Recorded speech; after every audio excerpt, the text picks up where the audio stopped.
छंद, और कल हमने आपको रोला और चौपाई पढ़ाई थी, और आज चलेगी आपका बरगद छंद चलेगा। ठीक है, तो चलिए शुरुआत करते हैं। तो यह एक अर्धसम छंद है। कैसा है ये? अर्धसम। अर्धसम का मतलब होता है कि प्रत्येक छंद में हमारे 4 चरण होते हैं, और चारों चरणों में क्या होता है कि इसके पहले और तीसरे में 13-13, मतलब जैसे जब मैंने आपको पहली बार पढ़ाया था तो पहली बार आपको मैंने दोहा पढ़ाया था। हम दोहे की बात करें तो दोहे के पहले और तीसरे चरण में 13-13 मात्राएं होती हैं, और दूसरे और चौथे में कितनी? 11-11। तो इसलिए हमने इसको क्या बोला था? अर्धसममात्रिक। और सममात्रिक क्या होता है कि जिनकी चारों चरणों में समान मात्राएं हों। और विषम मात्रिक क्या होता है कि जिनके चारों चरणों में कोई भी मात्राएं समान ना हो। तो ऐसे ही अगर हम बरवे की बात करेंगे यहाँ पर, तो बरवे में आपकी शुरुआत में आपके कितने चरण होते हैं? इसमें 4 होते हैं, और चारों चरणों में हमारे इसमें 2 चरण कैसे होते हैं? विषम होते हैं, और 2 सम होते हैं। तो इसमें सब देखते हैं कि अर्ध का मतलब होता है कि आगे की 2 चरणों में विषम अलग मात्राएं और पीछे की 2 चरणों में अलग मात्राएं। तो देखिए, यह एक अर्धसममात्रिक छंद है। इसके विषम चरणों में, विषम का मतलब आपने सुना ही होगा गणित में, विषम मात्राएं होती हैं, 1, 3, 5, 7 होती हैं। तो ऐसे ही यहाँ पर विषम का मतलब है कि पहले और तीसरे में, विषम का मतलब है कि पहले और तीसरे में कितनी कितनी? 12-12। तो यहाँ पहले और तीसरे में आपकी 12-12 मात्राएं होती हैं।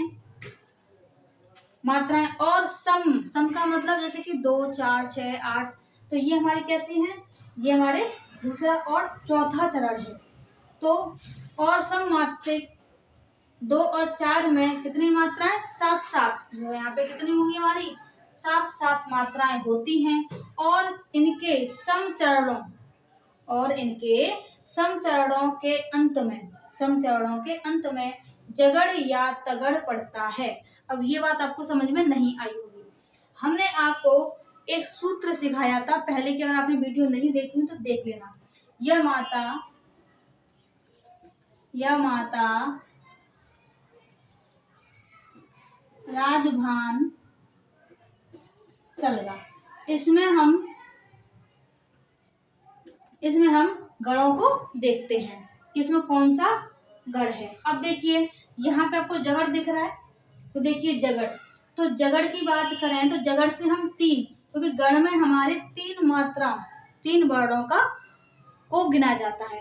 तो अब देखिए जगड़ हमने लिया, क्योंकि जगड़ है यहाँ से, तो जा से जा उठाया जभान। अगर मैं इसकी मात्राएं गिनूं तो 1, 2, 1, ऐसा कोई शब्द जिसमें हमारी 1, 2, 1 मात्राएं काउंट में आ जाएं, तो वहां पर हमारा क्या बन जाएगा? जगड़ बन जाएगा। ऐसी हम तगड़ की बात करें तो तगड़ देखिए, ता यहाँ से बना है, तो 3 मात्राएं यहाँ से गिन लेते हैं। तो यहाँ से 2 डंडा आ गया, तो 2, यहाँ भी 2, और यहाँ पर 1। तो ये हमारा क्या है? तगड़ है। और ये हमारा क्या है? जगड़ है। तो यहाँ पे या तो इस छंद के लास्ट में, बरवे में लास्ट के छंद में, या तो आपका जगड़ दिखे और या आपका तगड़ दिखे, तो ही ये आपका बरवे छंद माना जाएगा। तो मैंने आपको बता दिया। तो वहां पर हमारी ये मात्राएं काउंट हो जाए लास्ट में, तो हमारा जगड़ और तगड़ बनेगा। तो चलिए देखते हैं क्या होता है। अब बात करते हैं कि इसको हम कैसे काउंट करते हैं। तो हमने आपको सब शॉर्ट में बताते हैं कि इसके पहले और तीसरे में 7-7 मात्राएं, सॉरी 12-12, और पहले और तीसरे में 12-12, और दूसरे और चौथे में हमारी 7-7 मात्राएं होती हैं। और हम पूरा काउंट करें तो इसमें हमारी कुल टोटल 19 मात्राएं होती हैं। कितनी होती हैं? 19। अब देखते हैं इसका उदाहरण क्या है कि देखिए, आ से 1 है तो 1 मात्रा, मतलब इसको बोलेंगे लघु। हमने आपको बताया था लघु और गुरु, तो यहाँ पे हमारा क्या होगा? लघु, लघु, लघु, लघु। देखिए यहाँ डंडा आ गया तो गुरु, गुरु, लघु, लघु, लघु, लघु। एक डंडा आ गया गुरु, छोटू की मात्रा है लघु, छोटू की है तो लघु, डंडा है तो गुरु और लघु। इसको देखिए, यहाँ पे ई की मात्रा छोटी ई की, तो लघु, लघु, लघु, लघु, डंडा है तो गुरु और फिर लघु। यहाँ पे लघु, बड़ी की मात्रा है तो गुरु, बड़ी की मात्रा है तो गुरु। यहाँ देखिए, अब दिक्कत यहाँ होती है कि कहोगे मैम आपने तो ये कहा था कि किसी भी अक्षर पर अगर आपका आधा वर्ड दिख जाए तो आप वहां पे क्या लगाओगे, लघु सॉरी गुरु लगाओगे, ये बोला था। लेकिन हमने ये कहा था कि अगर इसके पहले यहाँ और आधा अक्षर होता बीच में नगा से पहले, तो हम इसके आगे वाले वर्ड पर तो हम क्या लगाते, गुरु लगाते। लेकिन इससे आगे कोई अक्षर है ही नहीं, इससे आगे अक्षर कोई हमारा है ही नहीं, तो हम यहाँ पर गुरु नहीं लगाएंगे, क्योंकि यहाँ पर हमारा बस ये ही काउंट होगा द वाला। इसलिए हमारा क्या है ये, इसलिए हमारा यहाँ पर बनेगा क्या, लघु। तो लघु लघु लघु लघु, डंडा है तो गुरु और फिर लघु। इतनी बात समझ में आ गई। अब इसे काउंट करते हैं। देखिए हमने क्या कहा था कि विराम जो चिन्ह लगता है, जो विराम यति लगता है, तो वहां कितने पे, 12 पे और 7 पे लगता है।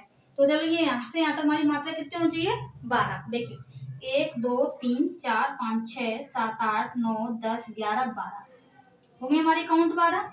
एक आगे देखिए 2 3 4 5 6 7, तो यहाँ पे हमारी 7 हो गई।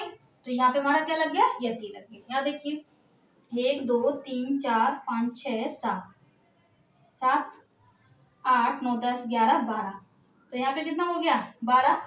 देखिए 1 2 3 4 5 6 7, तो यहाँ कितनी होगी 7।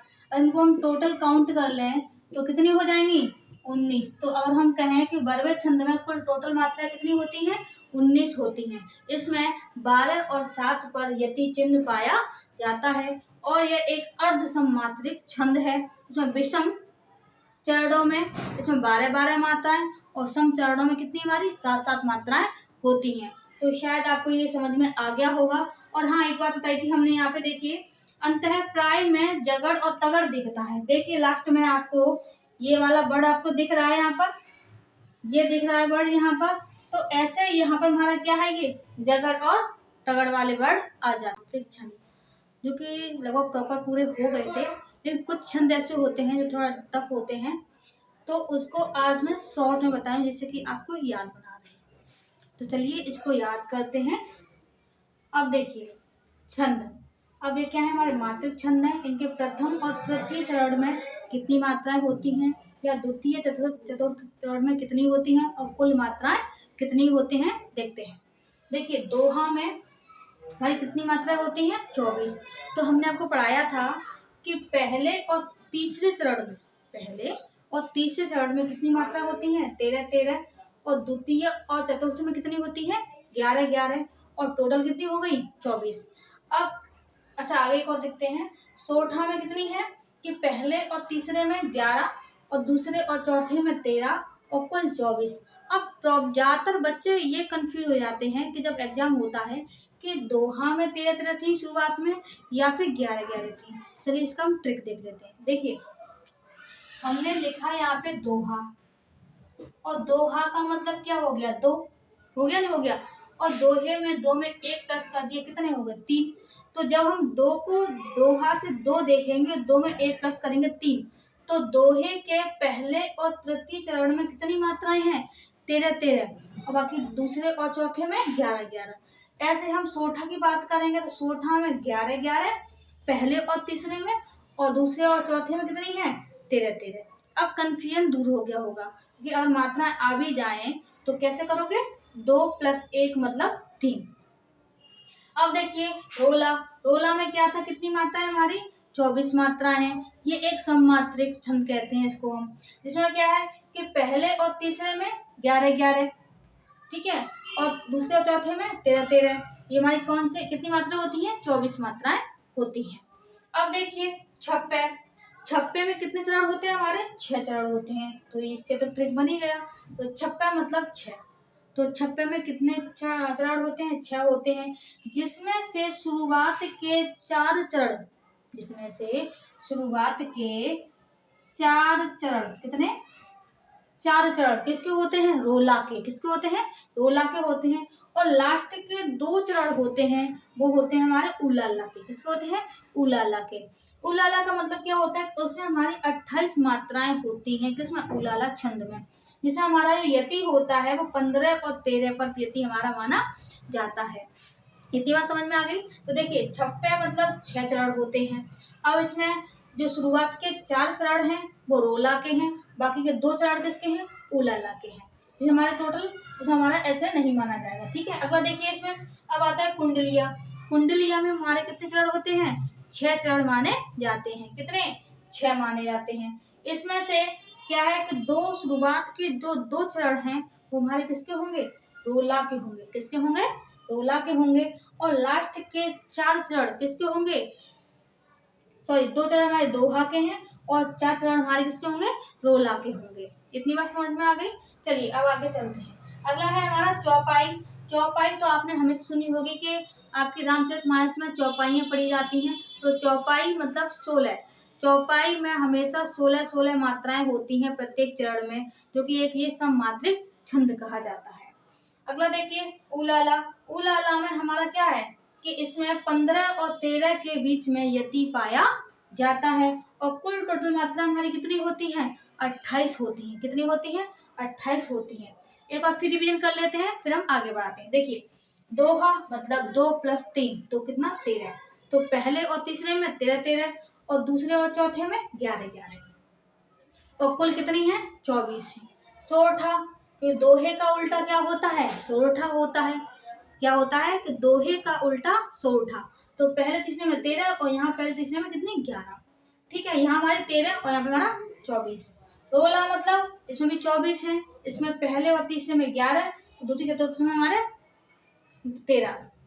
छप्पे मतलब 6। छप्पे मतलब 6।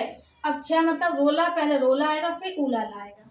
ठीक है, रोला मतलब उलाला। ठीक है, ये बात समझ में आ गई? देखो इसका मैं ट्रिक अगर बनाना चाहूँ तो हंसना मत, बट ओनली याद करने के लिए। ठीक है, जैसे कि एक व्यक्ति है जो रो रहा है। कैसे? उल उल के रो रहा है ना?